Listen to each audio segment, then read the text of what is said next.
Marvelous Teresa Yao. Condition ko before, obese ako, diabetic, hypertensive, mataas ang uric acid, may mga gamot na binibigay si doktor. May back pain and knee pain. Akala ko noon kasi dahil sa cesarean section ko sa lumbar injection. Yung pala sa kabigatan ko na. Difficulty of walking, easily get tired. Hinakakabol ko na talaga yung hininga ko.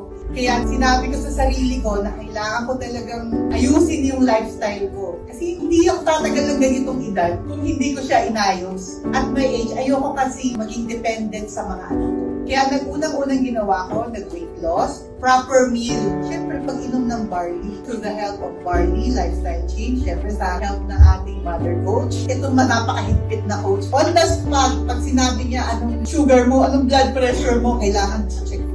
Hindi naman agad-agad na mawawala yan. Kailangan talaga i-workout natin. Siyempre, gusto natin bumalik. True enough, talagang ang laki ng natulong. Before, 108 kilograms ako, now 85. Normal na ang blood pressure ko without medication. Normal na ang blood sugar. No more back pain and knee pain. Can walk without difficulty and more energized. Through the help of barley. Lahat ng electrolytes nasa barley. Si barley lang talaga ang nakaka-help